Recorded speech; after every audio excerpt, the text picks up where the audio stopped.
مصنوعی خوانی کہ جس حصے سے آپ کی خدمت میں پڑھا جا رہا ہے وہاں ایک مختصر سی حکایت ہے جس کے بارے میں آپ سب کی خدمت میں عرض کروں گا۔ اس آج کی جو حکایت ہے اس کا عنوان ہے کبودی زدن قزوینی بر شانگاه صورت شیر و پشیمان شدن او به سبب زخم سوزن۔ لفظ کبود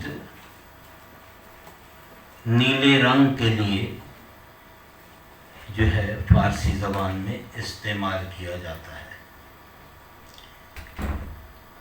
لیکن نیلے کی بھی اقسام ہوتی ہیں۔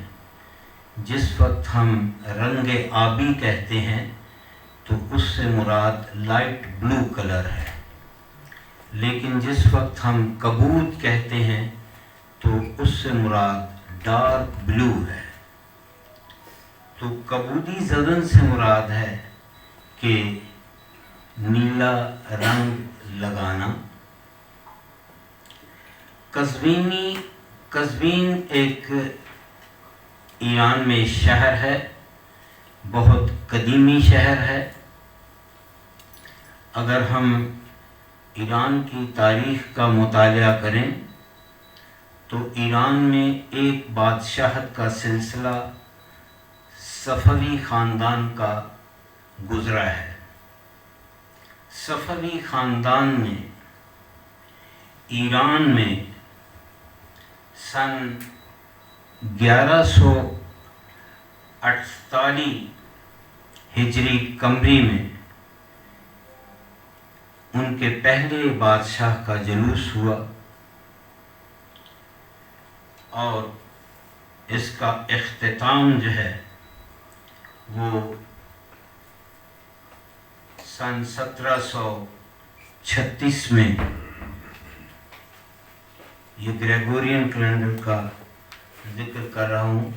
صفویوں کی ایران میں کل 234 سال حکومت رہی ہے۔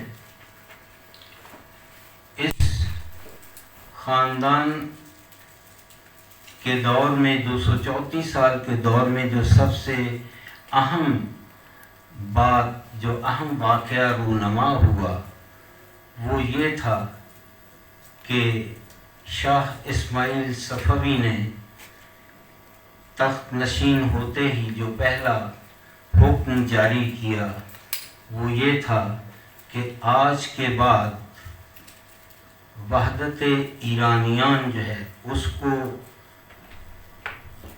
مد نظر رکھتے ہوئے ایران کا سرکاری مذہب جو ہے وہ تشیع ہوگا۔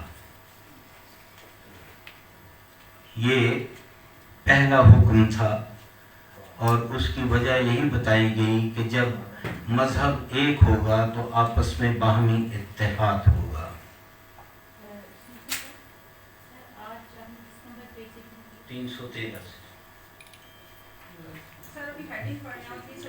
یہ ہیڈنگ پہلے صفحے سے 212 پر ہے۔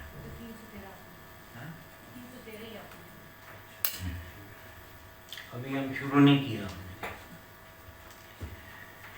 صفوی خاندان جس نے 234 سال حکومت کی، اس 234 سال کے عرصے میں شہر قزوین جو ہے یہ 57 سال جو ہے وہ ان کا پائیتخت رہا ہے، دارالخلافہ رہا۔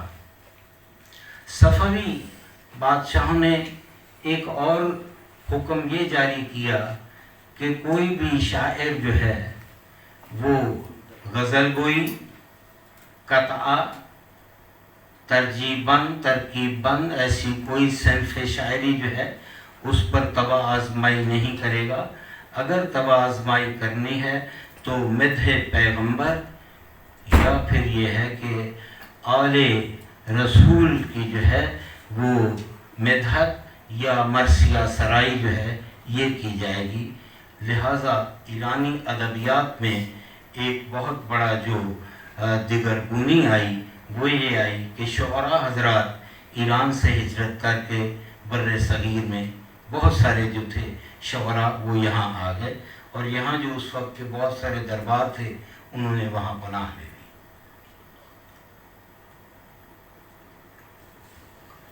یہ قصہ جو ہے جب اس کے بارے میں تحقیق کی گئی، ایران میں جو سب سے عظیم محقق جو ہیں جو مولانا شناس ہیں، ان کا نام جو ہے وہ استاد بدیع الزمان فروزانفر ہے۔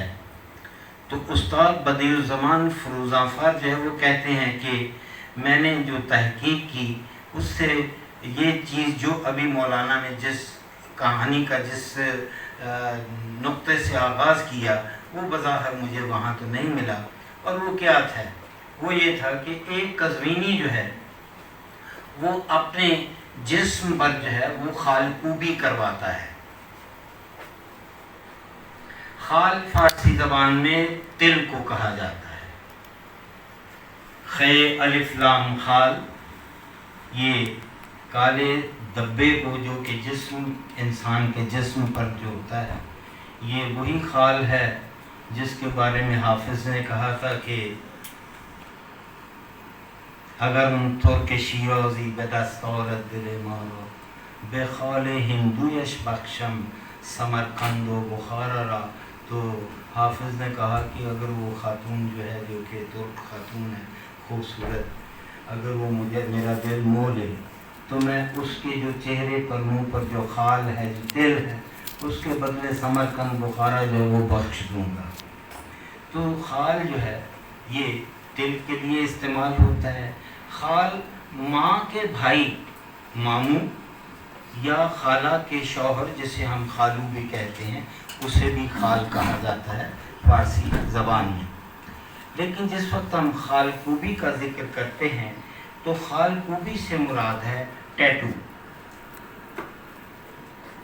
ہمارے بہت سارے اب بھی کچھ لوگ آپ کو ملیں گے جس میں کسی نے اپنے بازو پر کوئی پری بنائی ہوئی ہے، کسی نے نام لکھایا ہوا ہے، اور یہ کوئی آج کی بات نہیں ہے۔ اگر ہم تاریخ کا مطالعہ کریں تو جو تاریخ میں کچھ ایک ایسے برفی انسان کی، وہ برف کے زمانے میں ایک انسان جو لاش ملی تو اس کے جسم پر بھی جو تھے وہ نقش و نگار جو تھے وہ بنے ہوئے تھے۔ ویسے اگر ہم تاریخ اسلام کا مطالعہ کریں تو تاریخ اسلام سے قبل دور جاہلیت میں بھی لوگ جو تھے وہ اپنے جسم پر جو ہے وہ نقش و نگار بیل بوٹے بنواتے تھے، لیکن اسلام نے اسے منع فرمایا ہے۔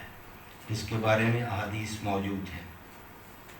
ایک شخص جو کہ قزوین کا رہنے والا تھا، تو وہ شخص جو ہے وہ دلاخ کے پاس چلا گیا۔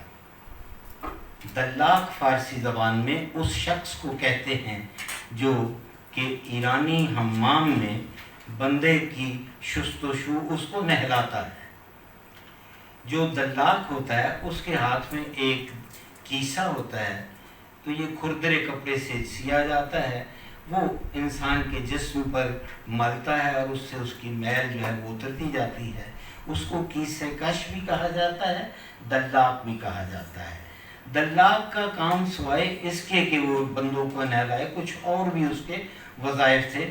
مثلا سلمانی جو ہے وہ بال کاٹنے والے کو، حجام کو ہم سلمانی کہتے ہیں، وہ سلمانی کا کام بھی کرتا تھا، وہ حجامت بھی کرتا تھا۔ حجامت وہی علاج ہے جس کو کپ کے ذریعے علاج کیا جاتا ہے۔ ہمارے حجام سے مراد یہ ہے بال کاٹنے والا، لیکن اصل حجام جو ہے وہ شخص ہے جو کہ یہ گندا خون جو ہے وہ نکالتا ہے۔ اور ہمارے قدیم زمانے میں اگر چلے جائیں تو ہمارے ہاں جو جونک ہے، جو چھپڑ کے اندر یہ جو پیدا ہوتا ہے، اس سے بھی یہ کام جو ہے کر لیا جاتا تھا۔ کچھ لوگ ہیں سنیاسی لوگ یہ کام کرتے تھے، گندا خون انسان کے جسم سے نکلوا لیتے تھے، تو وہ جونک کے ذریعے ہوتا تھا۔ جونک جسے ہم انگریزی زبان میں زیلو بولتے ہیں، فارسی زبان میں اس کو زالو بولا جاتا ہے اور انگریزی میں لیچ کہا جاتا ہے. اور یہ جونک جب کسی کو چمٹ جاتی ہے تو پھر وہ تب تک اس کو نہیں چھوڑتی جب تک اس کا پیٹ اس کے خون سے نہ بھر جائے. تو اسی لیے میرا خیال انگریزی زبان کا لفظ جو ہے لیچ، اسی سے لیچر کا لفظ جو ہے یہ وجود میں آیا پنجابی زبان میں، کہ یہ شخص ایسا ہے کہ جونک کی طرح چمٹ جاتا ہے. تو وہ جو قزوینی شخص تھا اس نے وہ ایک دلاک کے پاس چلا گیا. دلاک کے جو میں نے کام آپ کو گنوائے ہیں اس کے علاوہ ایک کام اس کا یہ تھا کہ وہ انسانوں کے جسم پر جو ہے وہ بیل بوٹے بھی بنایا کرتا تھا. تو وہ قزوینی جو ہے اس کے پاس جاتا ہے اور اسے وہ کہتا ہے کہ تم میرے جسم کے اوپر جو ہے کچھ جو ہے نقش و نگار بنا دو. اب میں آج کے مسمی خوانی کے صفحہ نمبر 313 کا آغاز کرتا ہوں.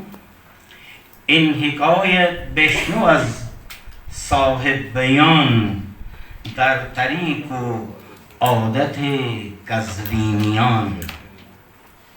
اس حقائق کو بیان کرنے والے سے یہ سنیے کہ ایک قزوینی کی داستان ہے. تو در طریق عادت و قزوینیان جو اسی خو کا مالک کا خوگا تھا جو کہ قزوینیوں کی عادت تھی.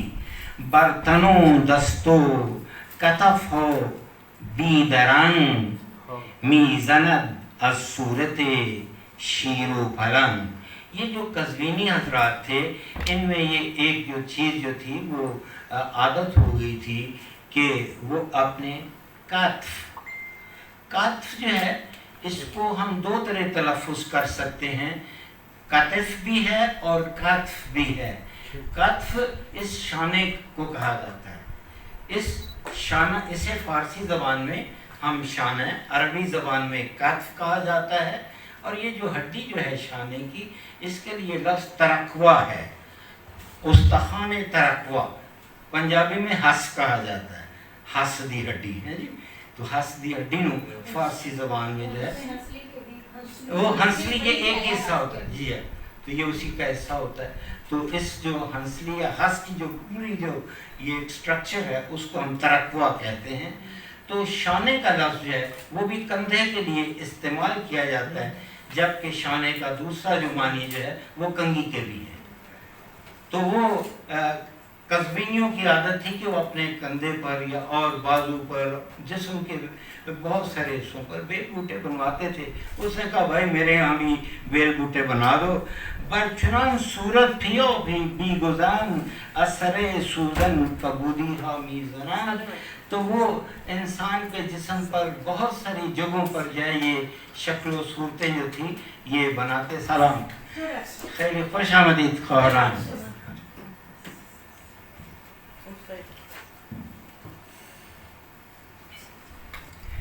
سوی دلاؤ کی بشد قزوینی. وہ ایک قزوینی جو تھا وہ دلاک کے پاس جا پہنچا کہ کبودن زن ستن شیرینی اس نے کہا کہ دلاکی سے کہا کہ تم میرے جسم پر کچھ بیل بوٹے بنا دو اور میں تمہیں شیرینی پیش کر دوں گا، مٹھائی پیش کر دوں گا، بجائے اس کے پیسے ویسے لین دین ہوتا آپس سے. اب وہ جو دلاک ہے وہ اس شخص سے پوچھتا ہے اور شخص جو ہے بتایا گیا ہے کہ وہ نام کا پہلوان تھا. اپنے جسامت کی وجہ سے تو وہ پہلوان نظر آ رہا تھا لیکن اس کی سیرت پہلوانوں والی نہیں تھی. پہلوان جو ہے وہ بڑے دل گردے والے ہوتے ہیں، ہمت والے ہوتے ہیں. تو وہ بس ظاہر پتہ لگتا کہ وہ پہلوان ہے لیکن تھا نہیں. سوئے دلاؤ کی بشد قزوینی کہ کبودن زن ستن شیرینی. تو وہ قزوینی جو تھا وہ دلاک کے پاس گیا اور اس کو کہنے لگا کہ میرے جسم پر کچھ بیل بوٹے بنا دو، میں تمہیں جو ہے وہ اس کی شیرینی دوں گا. گفت چه صورت زنم ای پہلوان. دلاک نے کہا کہ میاں پہلوان بتاؤ میں تمہارے جسم پر جو ہے کون سی تصویر بنا دوں؟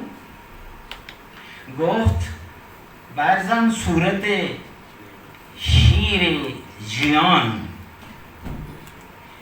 شیر، اب تو ایک لفظ شیر کو بھی ہم دیکھیں تو یہ بھی 3 مختلف معنی میں استعمال ہوتا ہے.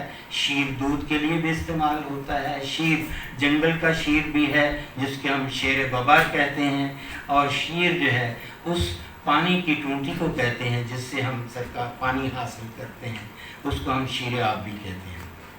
تو اس نے کہا کہ ایسا کرو کہ میرے جسم پر جو ہے شیر کی تصویر بنا دو. جہد کن رنگ کبودی سیر زن، کہتا ہے ایک کام یہ کرنا کہ وہ جو رنگ نے استعمال کرنا ہے وہ خوب گہرا جو ہے نا رنگ ہونا چاہیے تاکہ وہ تصویر جو ہے وہ بڑی اچھی جو ہے طور پر نظر آئے. طالعم شیر است و نقش شیر زن. طالعم شیر است و نقش شیر زن. یہ لفظ طالع کیا ہے؟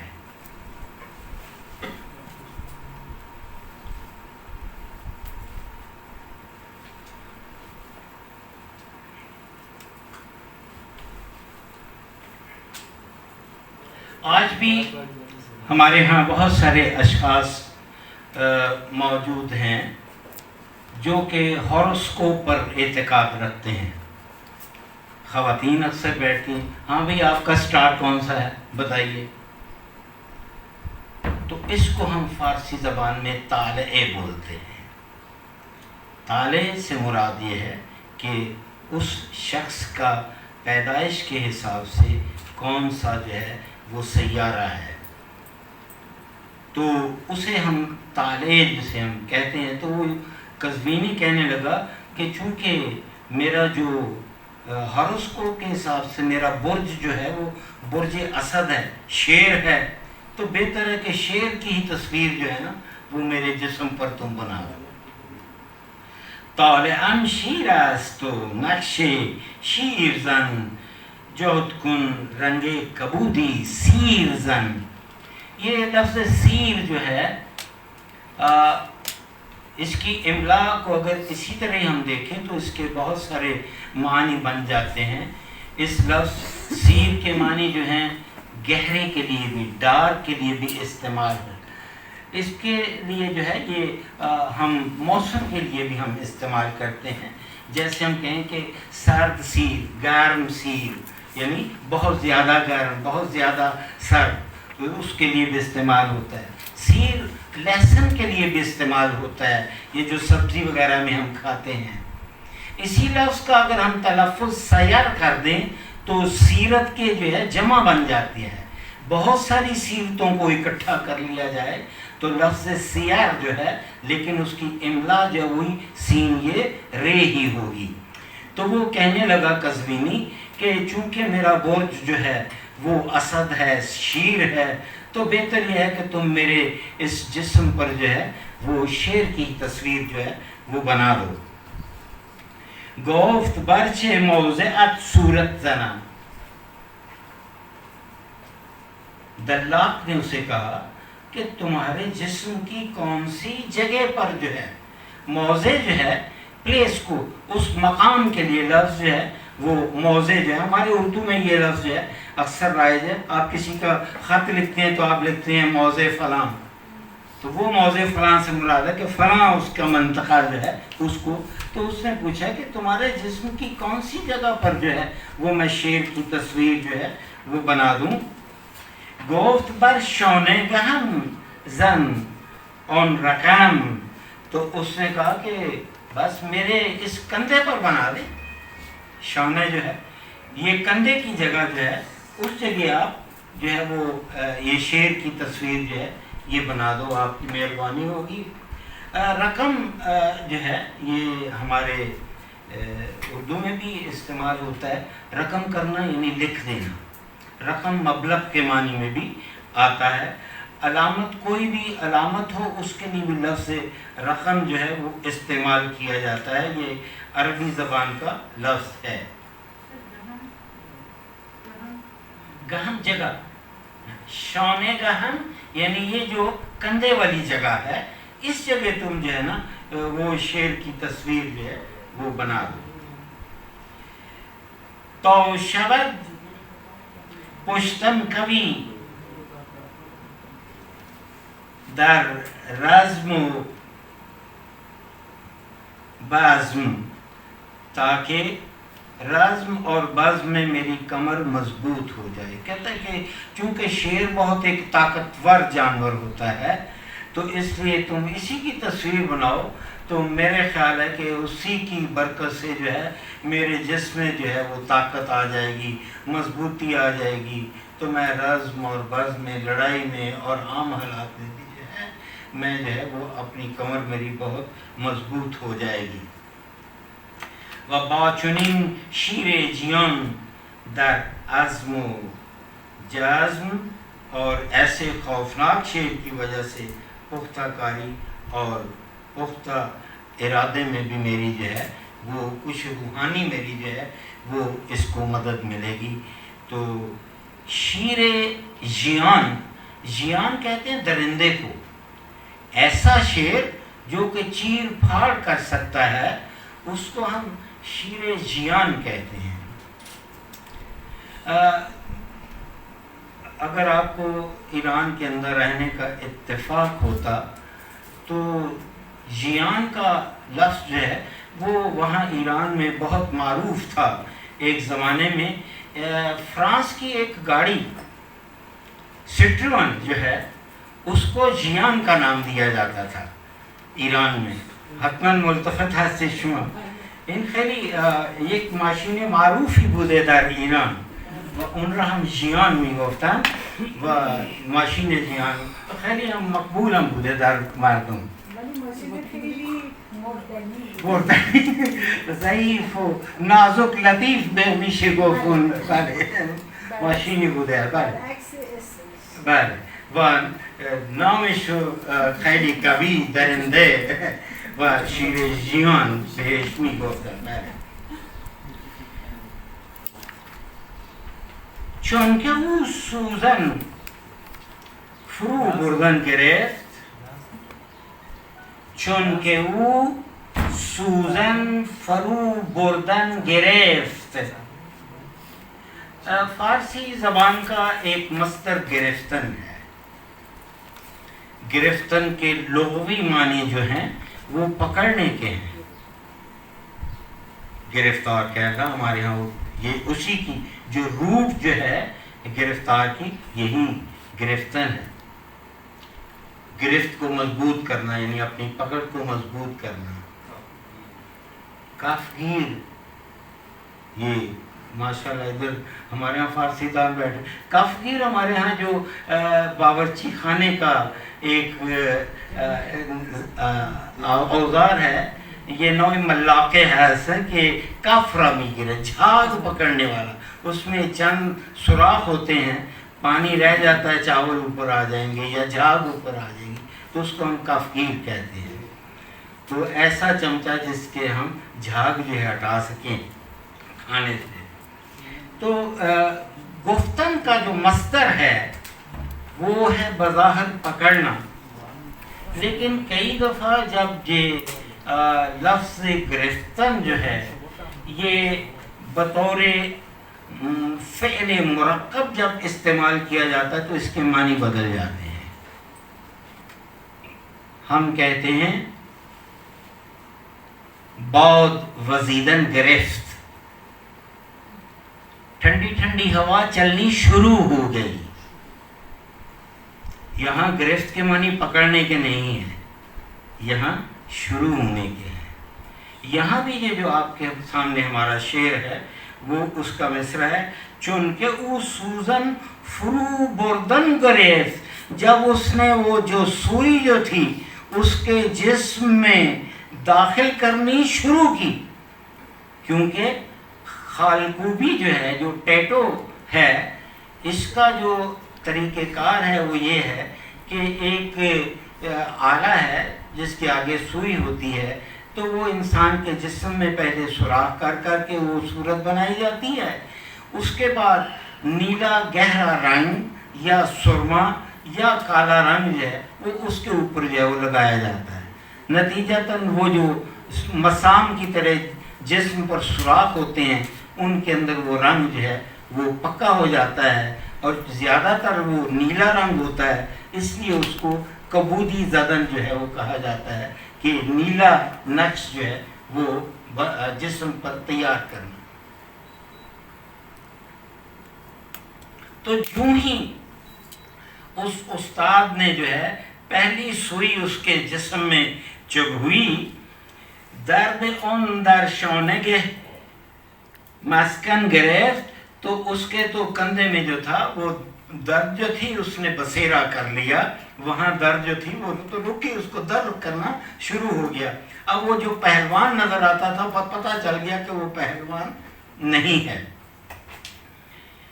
لہذا پہلوان در نالے آمد کہ اے سنی، جو پہلوان تھا وہ تو جناب آہو بقا کرنا شروع ہو گیا، او ہو میں مر گیا بھی، یہ تو بڑی درد ہونا شروع ہو گئی ہے۔ تو یہ لفظ ہے سنی۔ سنی جو ہے یہ بلند رفع، بلند آواز کو عالی رتبے کے لیے بھی لفظ سنی، عالی مرتبہ شخص کے لیے بھی لفظ سنی استعمال کیا جاتا ہے۔ البتہ اگر سین مفتو، سین پر زبر کی بجائے اگر ہم سین پر ضمے پیش اور نون پر تشدید استعمال کر لیں تو یہ سنی کا لفظ بن جائے گا۔ تو سنی وہ اشخاص جو کہ اہل تسنن ہیں، تو اس کی جو املا ہے وہ وہی سین نون یہ ہی ہے، چاہے آپ اس کو سنی پڑھ لیں، اگر آپ سنی پڑھیں گے تو اس کا مطلب بلند مرتبہ ہے، اور اگر سنی آپ پڑھیں گے تو یہ اہل سنت اشخاص جو ہے وہ اشخاص جن کا مسلک جو ہے وہ خلفائے راشدین کے مسلک سے جا ملتا ہے، تو وہ اہل تسنن کہلاتے ہیں۔ تو وہ کہنے لگا کہ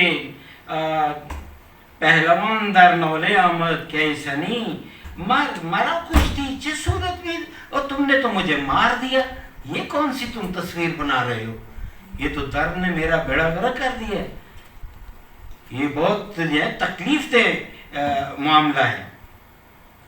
گفت آخر شیر فرمودی مرا، وہ دلاک نے کہا بھئی آپ نے شیر ہی فرمایا ہے نا مجھے کہ میں شیر کی تصویر بناؤں۔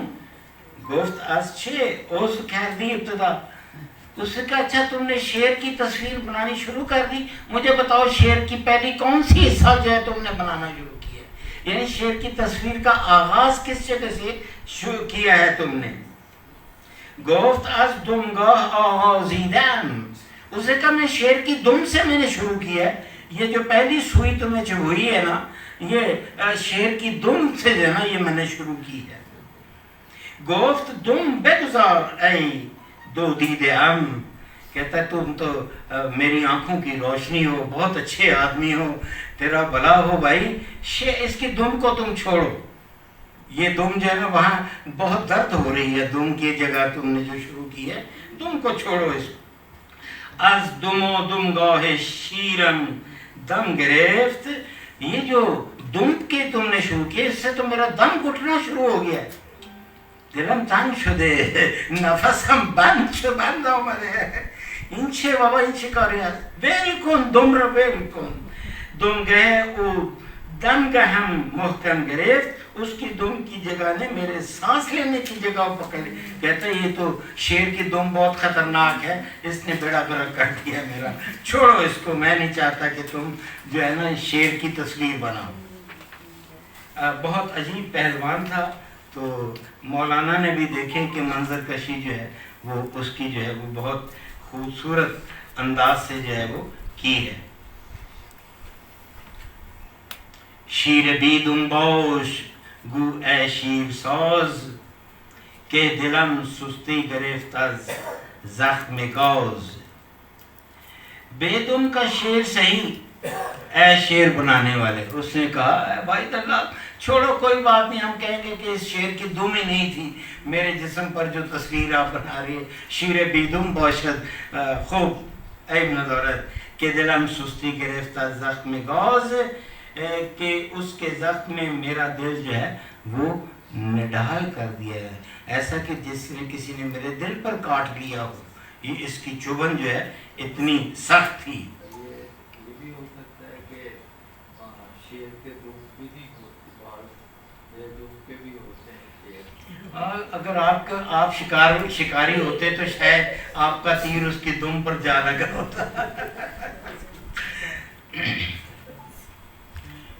جانب دیگر گرفتن شخص زخم بی محابا با مواسا تیو رحم. اس نے جو تھی اس کی دم جو تھی نا اس کو تو ایک طرف کا کر دیا, تو اس نے اس کی دوسری طرف اپنے سوئی کو لیا. بی محابا و بی مواسا. محابا جو ہے اس کے معنی ہے کسی ایک چیز کا ملاحظہ کرنا, پرواہ کرنا کسی چیز کی, کسی کے لیے اجتناب رکھنا. احتیاط کے لیے بھی ہم محابا جو ہے اس کو استعمال کرتے ہیں. اس کے لیے معنی میں ڈر, خوف اور کئی دفعہ جانبداری کے معنی میں بھی آتا ہے.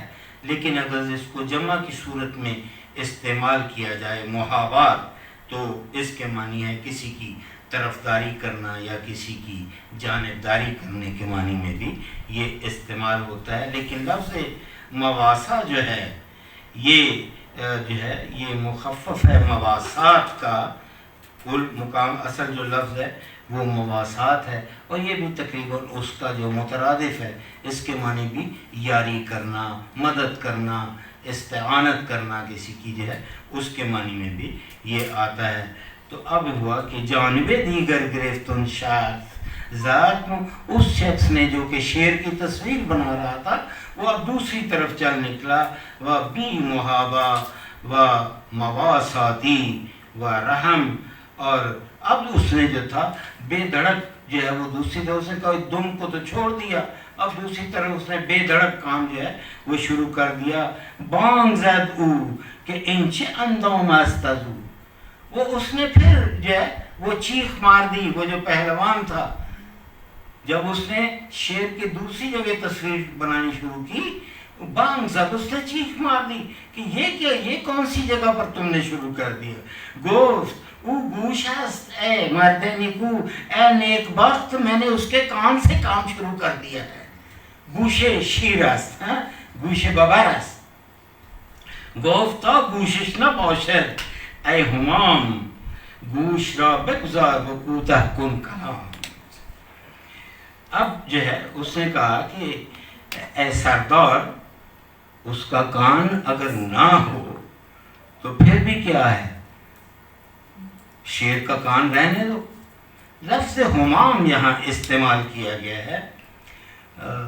میں نے پوتے اپنے کا نام ہمام ہی رکھا ہے. تو ہمام ایران کے ایک بہت ہی عظیم شاعر جو ہیں گزرے ہیں, ہمام تبریزی. ان کی ایک غزل ہے ہمام کی جو کہ نعتیہ غزل ہے, بہت ہی خوبصورت غزل, اور وہ کہتے ہیں کہ دلم ز عہدہ عشقت بیرون نمی آید. رسول خدا صلی اللہ علیہ وآلہ وسلم کے حضور جو ہے وہ اپنا نذرانہ عقیدت پیش کرتے ہیں, اور وہ کہتے ہیں کہ دلم ز عہدہ عشقت بیرون نمی آید, یہ میرا جو دل ہے تمہارے عشق سے کسی طرح بھی جدا نہیں ہو سکتا. بجاؤ یہ ہر سر موئی مراؤ دلی باید, میرے جسم پر جتنے بال ہیں تو اتنے بالوں کے جو ہے یہ بجاؤ یہ ہر سر مرا دلی باید, ہر ایک کے کونے پر میرا ایک دل ہونا چاہیے. اتنی میں محبت جو ہے رسول خدا سے کرتا ہوں. اور جو اس کا مقطع ہے ان کی غزل کا، تو وہ وہاں ہمام کہتے ہیں کہ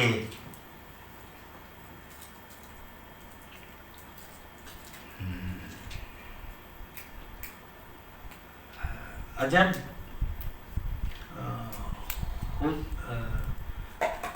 خجست روزی کے وقت بھی دوریں،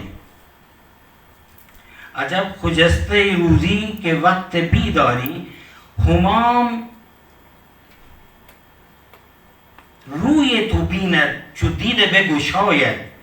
کہ میں اگر سویا ہوا جس وقت اٹھوں تو وہ کیا ہی مبارک دن ہوگا کہ جب میری آنکھیں کھلیں تو میں آپ کا دیدار کر رہا ہوں. تو یہ ہمام تبریزی کی ایک نعتیہ غزل ہے، بہت خوبصورت. باقی کے شعر میں اس کا جو ایک ہماری محافل کا ایک بہت عظیم وہاں استعمال ہوتا ہے شعر، وہ یہ ہے کہ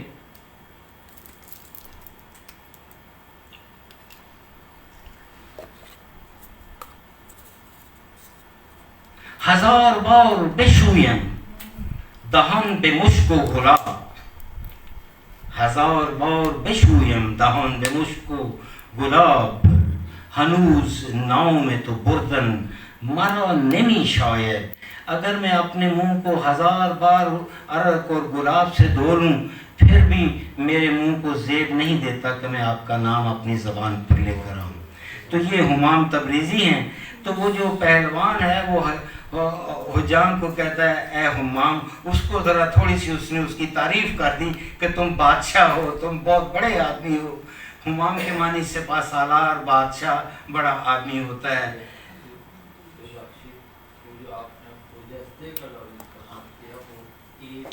مبارک، جی جی مبارک، خجستے کے معنی مبارک. دوسرے مصرے کے لیے یہ لفظ بھی استعمال ہوتا ہے تو گفتن کمال بھی وہ اس کے اندر، لیکن وہ اگر آپ وہ یہ مصرع کہیں گے تو اس کا تمام جو ردیف ہے وہ دال پر ختم ہو رہا ہے، اس لیے وہ یہاں نہیں تھے. تو یہ چونکہ ہمارے ہاں جو ہے وہ بر صغیر میں جو ہے کئی جو معروف نعتیں ہیں تو اس میں کچھ اضافے کر دیے ہوئے ہیں انہوں نے. تو یہ ایک اضافہ ہے جیسے آپ فرما رہے ہیں، وگرنہ جو اصل نعت جو اس کے دیوان میں ہے اس کا اختتام ردیف دال پر ہے.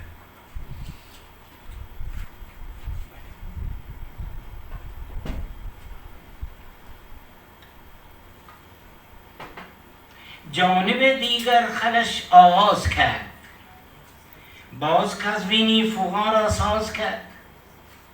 لفظ خلش جو ہے اس کی جو روٹ ہے وہ خلیدن ہے یا خلاندن ہے، خلانیدن بھی ہے.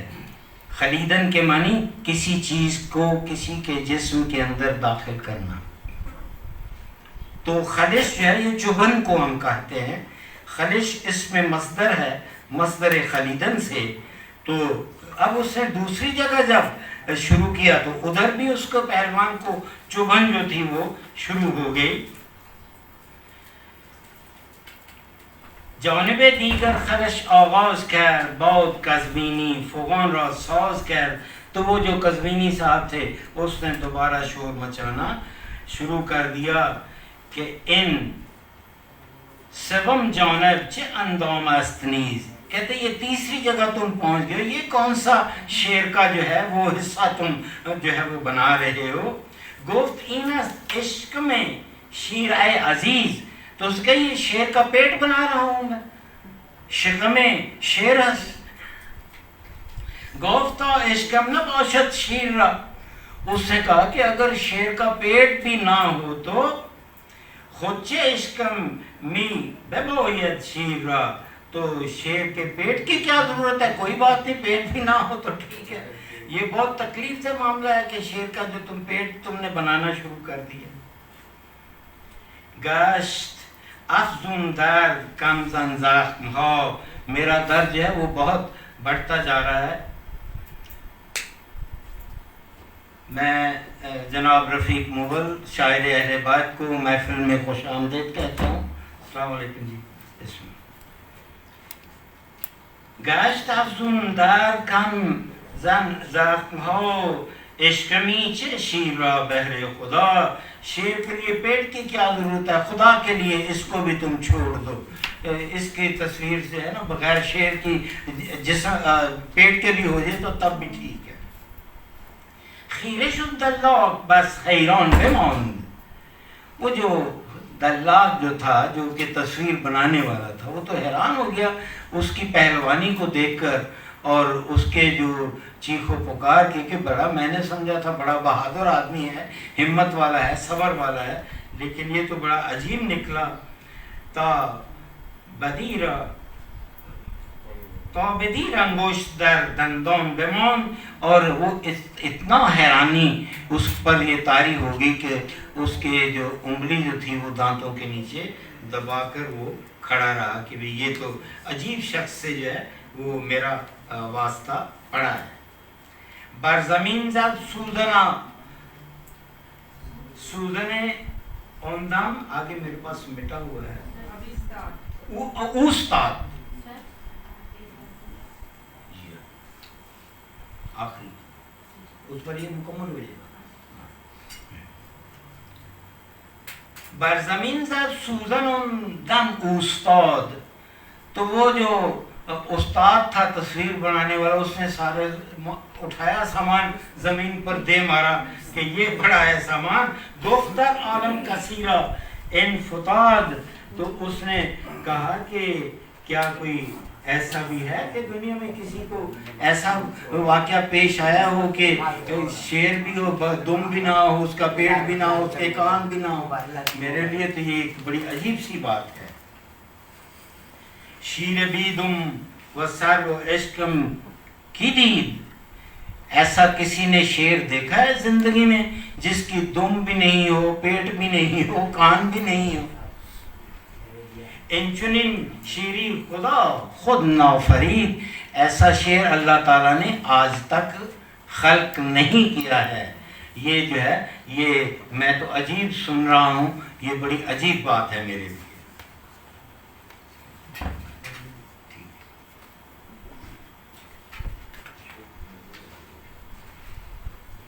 چون نداری طاقت سوزن زدن، از چنین شیره جیان بس دم مزن. تو اس دلاک نے پہلوان سے کہا کہ اگر تمہارے میں اس کے تحمل کی ہمت ہی نہیں تھی تو تم نے کیوں اس بات کا ارادہ کر لیا کہ یہ میرے شیر بنا دو، میرے خال کو بھی کر دو، مجھے ٹیٹو کر دو. ٹیٹو سے مجھے ایک بات یاد آئی کہ لفظ ٹیٹو جو ہے یہ انگریزی کا لفظ ہے. ٹیٹو کے ایک معنی جو ہیں وہ تو یہ ہیں کہ کسی کے جسم پر تصاویر بنانا. اس کے دوسرے معنی جو ہے وہ شیپور کے ہیں یا ایک بگل کے ہیں. یہ ایک اصطلاح نظامی هست. در نظام شبها وقتی که میخواهند نظامی ها را جمع کنند شیپور را میزنند و با چراغ قوه اونا را جمع میکنند و یه نوع بازی های هم اون موقع تدارکی دیده میشود و این چنین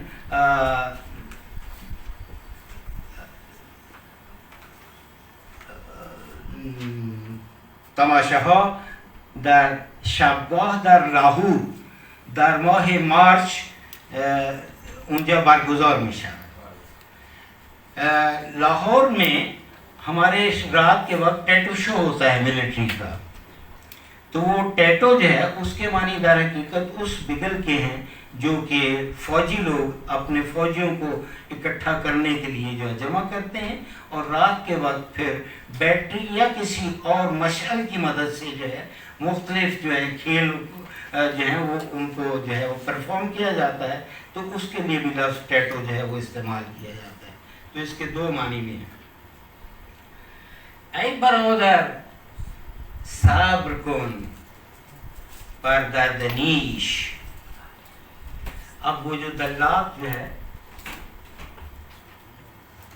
وہ پہلوان کو کہہ رہا ہے ای برادر صبر کن بر درد نیش تا رہی از نیش نفس گبر خویش. یہاں تک جو ابتدا پر ہم نے جو بھی چند شعر جو ہے وہ پڑھے، یہ مولانا کا تو انداز ہی کچھ ایسا ہے کہ وہ بات انہوں نے کچھ اور کہنی ہوتی ہے.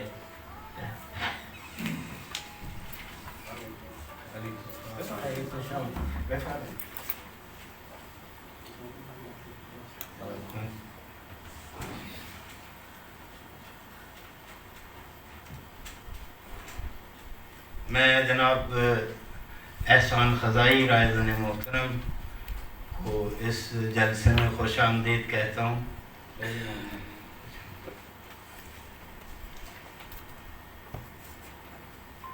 ما یک داستان کوچکی از مثنوی امروز داریم ابراز میکنیم و داستانی هست راجع به یک قزوینی که میخواست بر بدنش یک عکس شیر جیان بیندازد و به هر حال مولانا از اون قزوینی کجا رسیده الان ما در خدمتتون عرض میکنیم. ای برادر صبر کن بر درد نیش. مولانا اصل موضوع کی طرف اب یہاں چند اشعار جو ہیں آپ کے پاس وہ خدمت میں اب وہ یہاں آئے ہیں.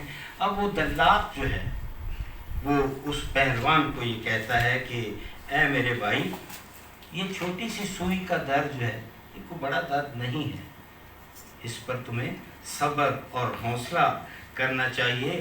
تو رہی از نیش نفس گبر خویش. اگر تو اس چھوٹی سی سوئی جو ہے اس کی چبھن کو برداشت نہیں کر سکتا تو یہ تمہارے اندر جو نفس ہے، یہ جو کافر نفس ہے تمہارے اندر، اس کی تکلیف تم کیسے برداشت کر سکتے ہو؟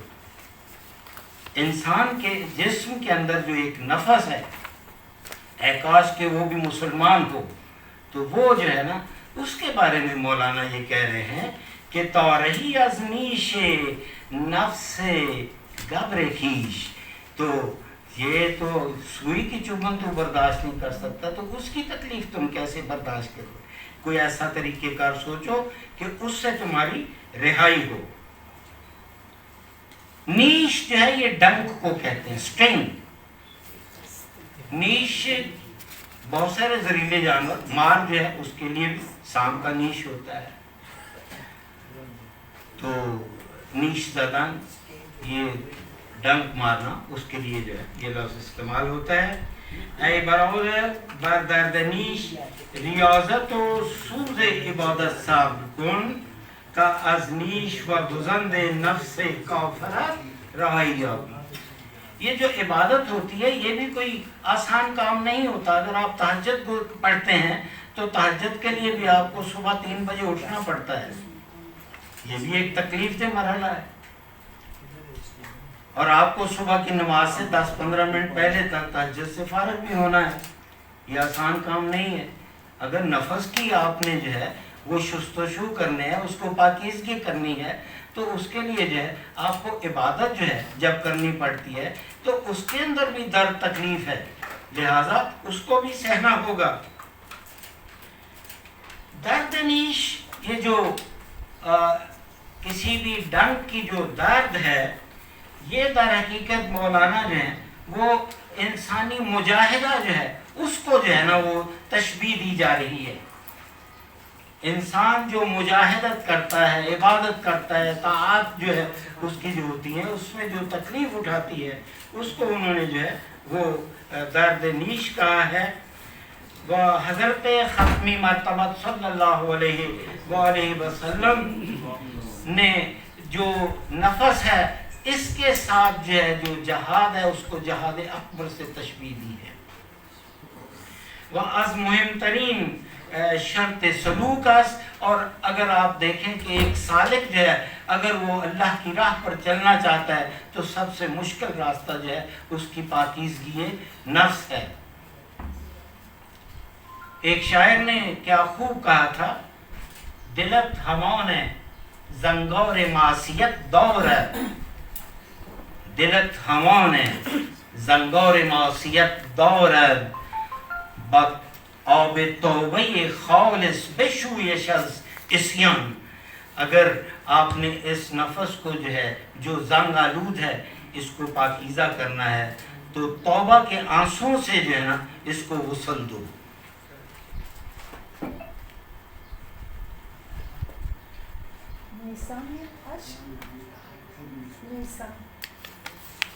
میں عرض کرتا دوبارہ، دلت ہمان زنگار معصیت دارد،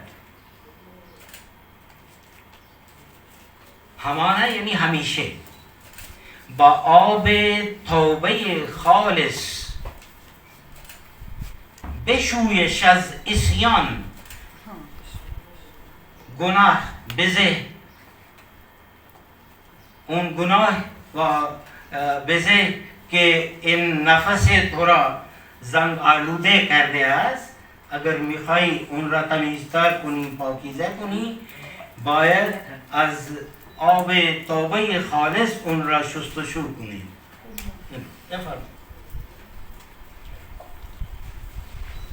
بس جہاں اس نفس کی پاکیزگی کے لیے جو ہے رسول خدا نے اس کو جہاد اکبر قرار دیا، اسی طرح جو ہے ہم اگر قرآن حکیم جو ہے اس کا جب مطالعہ کرتے ہیں تو سورہ النساء کی آیت نمبر 135 سرکار خانم عقیلہ خاتون نے جلسے کے آغاز پر جو ہے اسی آیت کی تلاوت فرمائی تھی. تو سورہ النساء کی آیت نمبر 115 جو ہے 135 جو ہے تو اس کی طرف یہ اشارہ ہے مولانا نے کیا ہے. آپ فرماتے ہیں کہ اے ایمان والو، عدل و انصاف پر مضبوطی سے جم جانے والوں اور خوشنودی مولا کے لیے سچی گواہی دینے والے بن جاؤ، گو وہ خود تمہارے اپنے خلاف ہو یا اپنے ماں باپ کے یا رشتہ دار عزیزوں کے. وہ شخص اگر امیر ہو تو اور فقیر ہو تو دونوں کے ساتھ اللہ کو زیادہ تعلق ہے، اس لیے تم خواہش نفس کے پیچھے پڑ کر انصاف نہ چھوڑ دینا، اور اگر تم نے کج بیانی یا پہلو تہی کی تو جان لو کہ جو کچھ تم کرو گے اللہ تعالیٰ اس سے پوری طرح جو ہے وہ آگاہ ہے، باخبر ہے. تو نفس کے بارے میں یہ سورہ النساء میں جو ہے وہ اللہ تعالیٰ جو ہے اس نے بہت ہی واضح طور پر یہ احکامات دیے ہیں کہ آپ نفس کا جو ہے آپ نے اس کی پیروی کرتے کرتے یہ نہیں کہ آپ عدل و انصاف سے بھی جو ہے وہ ہاتھ دھو بیٹھو اور تم جو ہے وہ دوسرے راستے پر جو ہے وہ چل نکلو.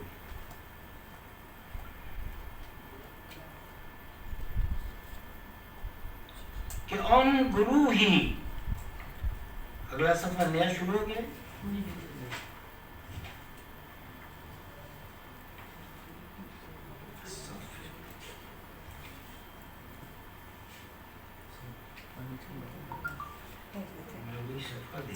کہاں رکھ بیٹھا ہوں.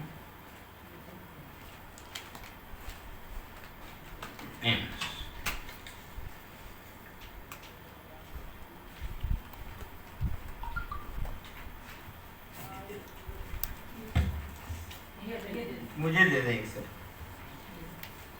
لطفاً خیلی مانگ. کیون گروہی کہ رہیدند از وجود، چرخ و مہر و ماہشن عورد سجود. ان گروہی کے رہیدند از وجود، زیرا ان گروہی کے از ہستی بشری و اوصاف مادی خود را رہیده و خلاص شدند. سپهر گردان و خورشید تابان و ماه فروزان در برابر عظمت و بزرگی ایشون به سجده در آمده است. اس لیے کہ جو لوگ اپنے وجود سے آزاد ہو گئے، آسمان اور سورج اور چاند ان کو سجدہ کرتا ہے. یہ کوئی آسان بات نہیں ہے. اصل میں جو ہے وہ انسان کی جو معراج ہے وہ تو یہ ہے کہ وہ سدرۃ المنتہا تک جو ہے وہ بھی انسان کے قدم وہاں تک بھی لگے ہیں. تو یہ یہاں مولانا کہہ رہے ہیں کہ یہ آدمی کی عظمت ہے جس کو چاند، سورج اور ستارے ہیں اس کو سجدہ کرتے ہیں. یہ انسان کی ہی عظمت ہے. ہر کے مرد اندر تنے او نفس گابر، مرورا مرورا فرمان برد خورشید و ابر. ہر ان کس کے نفس سرکش درو بمیرد. جس شخص نے اپنے جسم کے اندر موجود نفس کو مار دیا، اس کو ختم کر دیا، اپنے نفس کو، اس کی حالت یہ ہے کہ اس کو سورج جو ہے وہ بھی سجدہ کرتا ہے. اس کی عظمت کو جو ہے وہ سورج بھی سجدہ کرے گا. اور تمام کائنات جو ہے اس کے لیے مسخر کر دی جاتی ہے، لیکن شرط یہ ہے کہ وہ اپنے نفس جو ہے اس کو اگر جو ہے وہ ختم کرتا ہے. آدمی با تہذیب خود امیر جہان می شود. اگر ایک شخص اپنی تہذیب کرتا ہے، اپنی صفائی کرتا ہے، تو وہ جو ہے وہ دنیا کا بادشاہوں میں شمار ہو جاتا ہے. و در تکوین تصرف می کند چون دلش آموخت شمع افروختن آفتاب پورا نیارد سوختن. جب اس کا دل صبر کو روشن کرنا سیکھ جاتا ہے، جب ایک انسان جو ہے اس کا دل جو ہے وہ سیکھ جاتا ہے کہ صبر کیسے کرنا ہے، آفتاب پورا نیارد سوختن، تو پھر یہ جو سورج کی گرمی ہے یہ بھی اس کا کچھ بگاڑ نہیں سکتی. کہتے ہیں کہ روز حشر کو سورج جو ہے وہ سوا نیزے پر آ جائے گا. یہ انسان جو ہے جب اس کو سورج کی جلن کیسے برداشت ہوگی؟ اب تو کروڑوں میل دور ہے تو یہ گرمی ہے، اور اگر وہ سوا نیزے پر ہوگا تو کیا حال ہوگا. تو یہ جو ہے یہ سورج کی گرمی بھی اس کا کچھ نہیں جو ہے وہ بگاڑ سکے گی. گفت حق در آفتاب منتجم. گفت حق در آفتاب منتجم ذکر تزاور قضا ان کهفهم.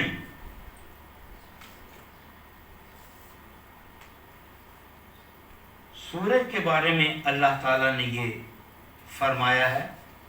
اگر آپ سورہ کہف کی تلاوت فرمائیں، ان کے غار سے بچ کر نکل جاتا تھا. اللہ تعالیٰ کا ایک بہت بڑا ایک یہ معجزہ ہے کہ وہ جو 300 کتنے سال 95 سال انہوں نے اصحاب کہف نے گزارے تھے.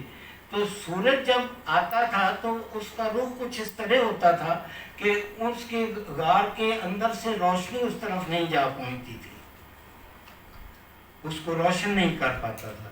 یہ اللہ تعالیٰ کا جو ہے یہ کمال تھا، اور یہ اللہ تعالیٰ کا حکم تھا. یہ حکم دے رکھا تھا. اور یہ قرآن حکیم میں سورہ کہف کی آیت نمبر 16 جو ہے اس کے اندر جو ہے اس کا ذکر کیا ہے. تو یہ جو سورج جو تھا، یعنی سورج طلوع کے وقت دائیں جانب کو اور غروب کے وقت بائیں جانب کو کترا کے نکل جاتا، اور یوں دونوں وقتوں میں ان پر دھوپ نہ پڑتی، حالانکہ وہ غار میں کشادہ جگہ پر محو استراحت تھے. تو یہ اللہ تعالیٰ کا کمال تھا کہ اللہ تعالیٰ نے ان کو سورج کی تمازت سے جو ہے اس سے بھی بچائے رکھا. سورج کا اس طرح نکل جانا کے باوجود کھلی جگہ ہونے کے وہاں دھوپ نہ پڑنے اللہ کی نشانیوں میں سے ہے. جیسے دقیانوس بادشاہ، یہ جب اصحاب کہف اس غار کے اندر جا چھپے تھے تو اس زمانے میں جو حکومت تھی وہ دقیانوس کی تھی. جو بادشاہ تھا اس کا نام دقیانوس تھا اور بہت سارے لوگ اس کے پیروکار تھے. تو یعنی جس طرح ہم نے انہیں اپنی قدرت سے سلا دیا تھا اسی طرح 309 سال کے بعد ہم نے انہیں اٹھا دیا اور اس حال میں اٹھایا کہ ان کے جسم اسی طرح صحیح تھے جس طرح 300 سال قبل سوتے وقت تھے. اس لیے آپس میں ایک دوسرے سے انہوں نے سوال کیا کہ بھی یہ کیا ہے. مقصد یہ ہے کہ یہ سورج جو تھا اگر ان پر اس کی تمازت ہوتی تو پتہ نہیں ان کا کیا کچھ بگاڑ سکتا تھا، لیکن وہ لوگ جو اللہ کے مقرب تھے ان پر سورج بھی ان کا کچھ نہیں بگاڑ سکا. لیکن یہ اس میں اللہ تعالیٰ جو ہے اس کی بھی ایک خاص حکمت تھی کہ اس نے سورج کو جو ہے اس طرح اس کے مدار کو اس کے جو ہے وہ گردش کو رکھا کہ وہ ان تک جو ہے اس کی تمازت جو تھی وہ نہیں پہنچتی تھی. خار جملے لطف چون گل می شود، خار جمله لطف چون گل می شود، پیش جزوی که او سوی گل می شود. کانٹا پھول کی طرح پر لطف ہو جاتا ہے.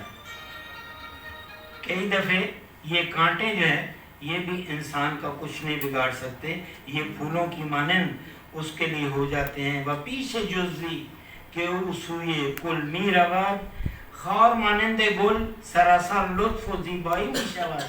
هرچند جز است ولی به سوی گل می رود و به سمت مرتبه الوهیت که جامع جمیع مراتب هستی است می رود. چیست تعظیم خدا افراشتن؟ اللہ تعالیٰ کی وحدانیت سیکھنا کیا چیز ہے؟ چیست توحید، چیست تعظیم خدا افراشتن، خیشتن را خار و خاکی داشتن، یعنی اپنے آپ کو ذلیل اور مٹی بنا دینا. جب انسان اپنے آپ میں تواضع، عجز، انکسار جو ہے یہ چیزیں جب وہ انسان اپنی ذات میں پیدا کر لیتا ہے تو خدا کی عظمت جو ہے وہ اس پر ظاہر ہونا شروع ہو جاتی ہے. چیز توحید خدا آموختن، چیز توحید خدا آموختن، خیشتن را پیش واحد سوختن. اللہ تعالیٰ کی وحدانیت کا سیکھنا کیا ہے؟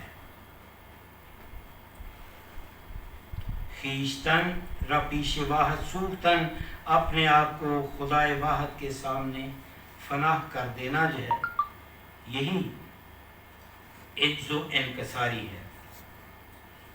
در حقیقت جب ہم وحدانیت کا ذکر کرتے ہیں تو قرآن حکیم میں سورہ اخلاص سے بڑھ کر کوئی سورہ نہیں ہے جس میں اللہ تعالیٰ کی وحدانیت، اس کی توحید جو ہے وہ بیان کی گئی ہو. سورہ اخلاص جس کو سورہ اخلاص کے علاوہ اور بہت سارے ناموں سے یاد کیا جاتا ہے. سورۃ اخلاص جو ہے اس کے ناموں میں ایک نام جو ہے سورہ توحید بھی ہے. اسے ہم سورہ اساس بھی کہتے ہیں. پھر سورہ اخلاص جو ہے اسے ہم سورہ تجرید بھی کہتے ہیں. اسے ہم سورہ تفرید بھی کہتے ہیں. تجرید، تفرید، مجرد ہونا، فرد ہونا، تمام جو ہے یہ احدیت کی طرف جو ہے اشارہ ہے، وحدانیت کی طرف اشارہ ہے. پھر سورہ اخلاص کا ایک اور نام جو ہے وہ معرفت بھی ہے. اس کا ایک اور نام صمد بھی ہے جو اللہ تعالیٰ کے صفاتی نام میں سے ہے، وہ بھی اسی صورت کے ناموں میں سے ایک نام ہے. اور آخر پر جو دو نام اس کے ہیں سورہ اخلاص کے وہ براءت اور نجات بھی اسی کے نام ہیں. تو اس طرف جو ہے اس شعر میں مولانا جو ہے اس سورہ اخلاص کی طرف جو ہے وہ اشارہ کر رہے ہیں کہ توحید خدا چیز، اللہ تعالیٰ کی وحدانیت جو ہے وہ کیا ہے. آموختن علم معنی و سپس خویشتن را نزد واحد حقیقی سوزاندن است. خود کو جو ہے حق تعالی جو کہ یگانہ ہے، اکیلا ہے اس دنیا میں، اس کی راہ میں اس کے پاس جانا اور اپنے آپ کو فنا کر دینا. سوزاندن قدرت یہی در حقیقت جو ہے وحدانیت ہے، یعنی وجود موہوم را ساقط کردن. یہ جو ہمارا ایک ہیولا ہے، یہ عام سا جسم ہے، اس کو ساقط کر دینا جو ہے. و سوزاندن ان در پورے عشق الہی، اور اللہ تعالیٰ کی جو عشق کی بھٹی جو ہے اس کے اندر خود کو جلانا جو ہے، یہ ہے وحدانیت پر جو ہے عمل کرنے کا ایک طریقہ. لفظ کورے استعمال ہوا ہے. کورے جو انگریزی میں کلیم جسے آپ کہتے ہیں، اس کے لیے لفظ کورے یہ عشق الہی، یعنی وہ عشق الہی کی بھٹی جو ہے اس میں جب انسان اپنی ذات کو جو ہے وہ جلا لے گا تو تب وہ وحدانیت کا جو ہے وہ اس کا جو ہے وہ اعتقاد بڑھے گا. در قرآن کریم آیات فراوانی برای معنا دلالت می کند که یکی از مشهورترین اون سوره توحید یا اخلاص است. یہ سب سے اہم جو آیت ہے وہ یہ ہے. البتہ آیت الکرسی جو ہے اس کا بھی اگر آپ مطالعہ فرمائیں تو اس میں بھی وحدانیت کا جو ہے وہ بہت زیادہ جو ہے ذکر کیا گیا ہے. توحید جو ہے اس سے اس چیز سے عبارت ہے کہ انسان جو ہے وہ اپنی بشریت کو اللہ تعالیٰ کی جو تجرید ہے اس کے اندر جو ہے وہ کھو دے. اور اس کی 4 اقسام ہیں. توحید کی 4 اقسام ہیں. پہلی جو ہے وہ ہے توحید امتثالی. توحید امتثالی. دوسرا توحید استدلالی، جس کے اندر دلائل و براہین جو ہے وہ آئے ہیں.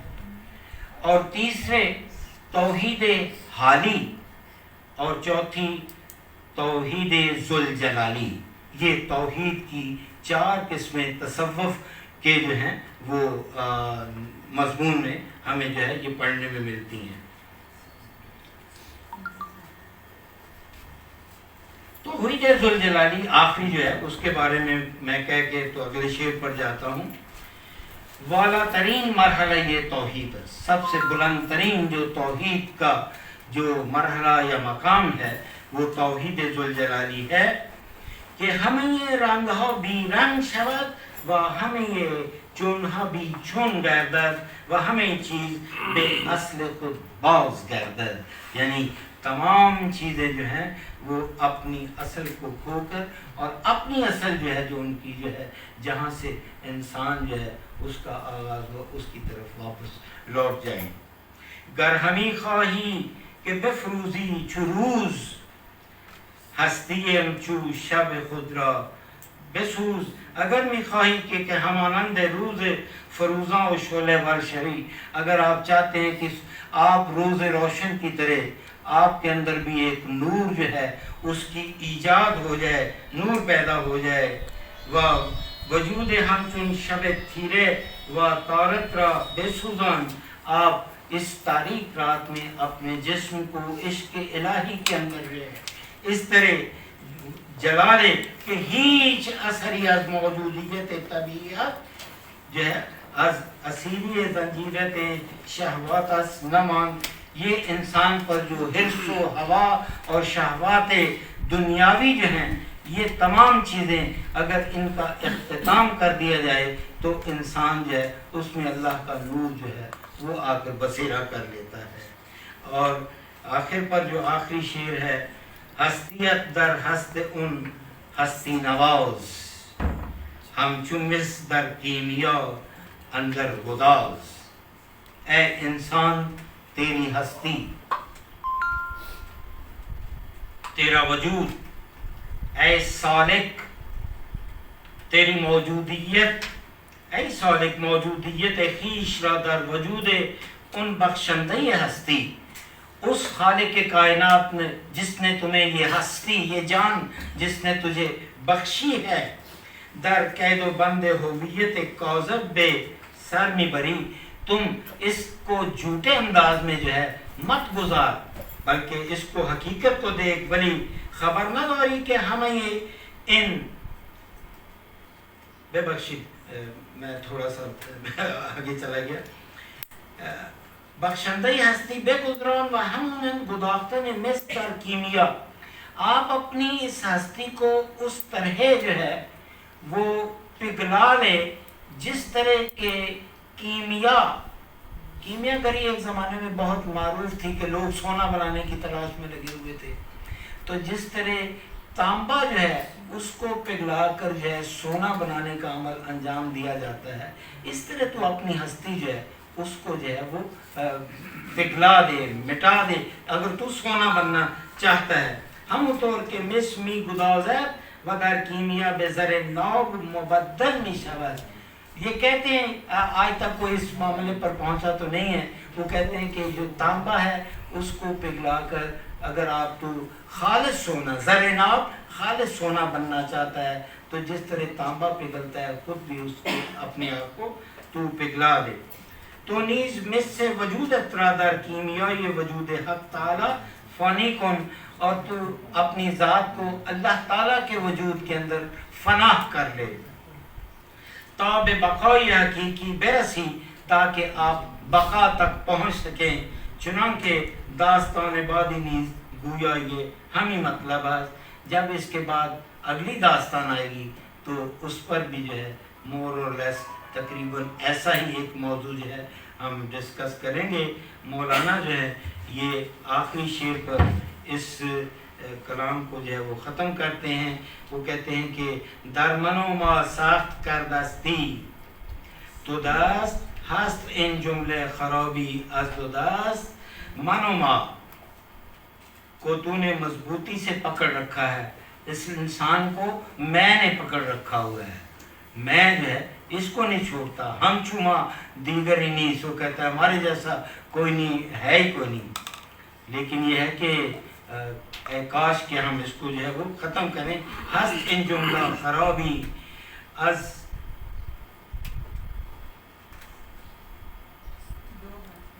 دو ہست، دو وجودوں کی وجہ سے یہ ساری خرابی ہے، اصل میں دوئی نہیں ہونی چاہیے، یہ دوئی کفر ہے، یہ بہت بڑا کفر ہے۔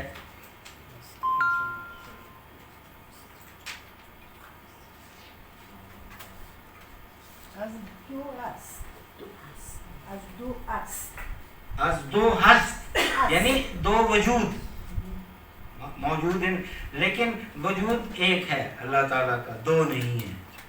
اس کا مطلب بھی نیچے بھی مطلب جو اردو میں لکھے وہی چیز ہے، وہی خرابی دو سے ہے، ایک سے نہیں ہوتی۔ اگر آپ خدا ایک کو مانگیں گے تو بالکل ٹھیک ہے، اگر دو کریں گے ثنویت جو ہے وہ غلط ہے۔ شاید حضرت رسول کے مطلب نہیں، ان کو خدا نہیں مانتے ہم، پیغمبر ان کے ذریعے خدا تک پہنچتے ہیں۔ آقای دکتر اینجا در من و ما وقتی صحبت میکنه جمله شما درست خدا، ولی میگه من ما، یعنی چیزی به اسم من و ما نباید باشه، ولی همون است، یعنی یک وحدانیت، یعنی همه من و ما نه، چون خدا من نباید من بگویم، نه. ما هم نباید، ما این را انانیت میگوییم، بله، چه من چه ما، هر دو این هر دو غلط است. هر دو غلط هستش. من و ما یعنی ما همش وقتی چشممون رو می‌بندیم باید یک چیز ببینیم و اون اینه که ما همه یکی هستیم و از خدا هستیم، درسته؟ بالکل من و ما اگر به این دوتا رو ما بگیریم منحرف میشیم یا کفری که شما می‌فرمایید بشیم. پس من و ما بره کنار، اون وحدانیتی که میگیم به وجود میاد که همه ما فقط به سوی خدا باشیم، نه من نه ما. اشاره به وحدت وجوده؟ بله اینطوره دیگه، اینطور به نظر من میاد. میں آج کے جلسے کا اختتام آپ کی اجازت سے چھوٹے سے پنجابی شعر سے کرنا چاہتا ہوں۔ تو شاید آپ کو آپ کی سمجھ میں آ جائے. الف اسم عشق دا جنہ پڑھیا پڑھنی شرع دی اوہ نماز بھول گئے. گھر بار اجاڑ کے ہوئے کامے کرنا یار دے نال حساب بھول گئے. ان قصے کے در پنجابی ان در یک ربائی هست ذکر شد. این پیر صنعان که از یمن بوده هست و اون دنبال عشق یک ارمنی دختر خوشگل همه چیز را ول کرده و بیارو پرسته بود.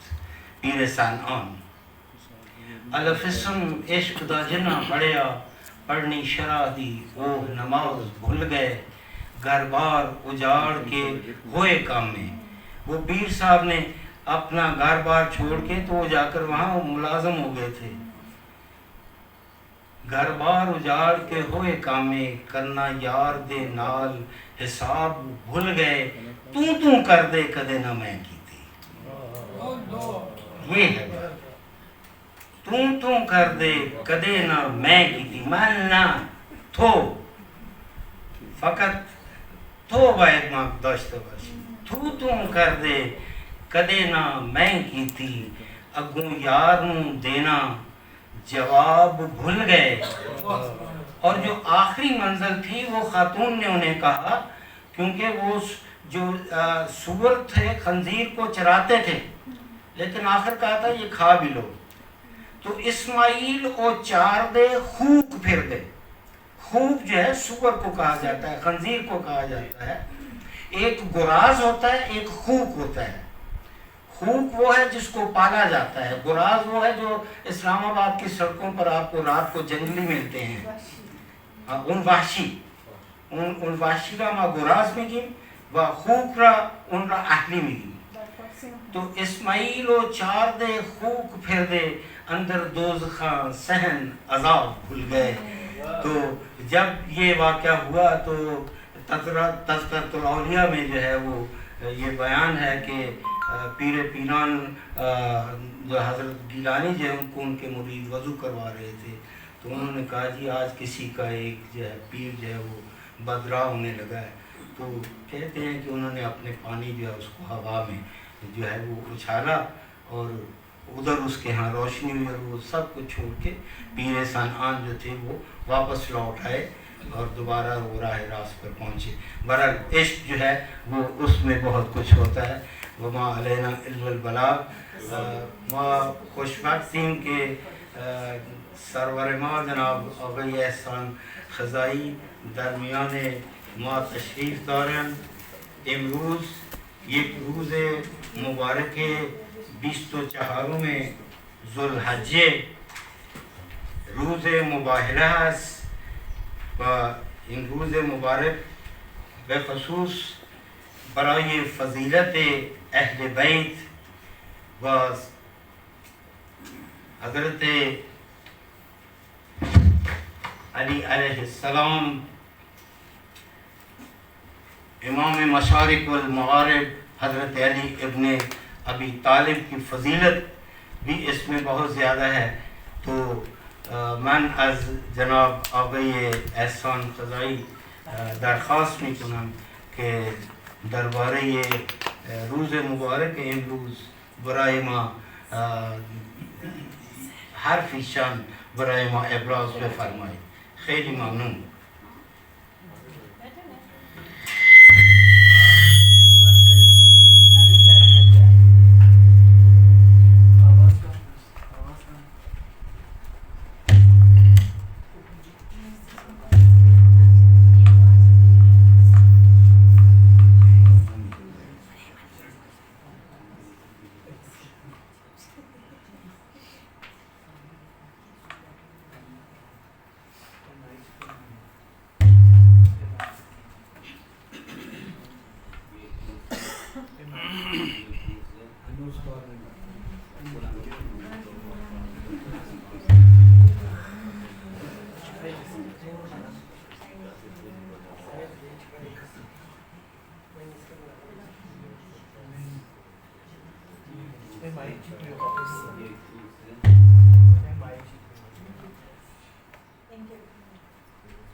خراب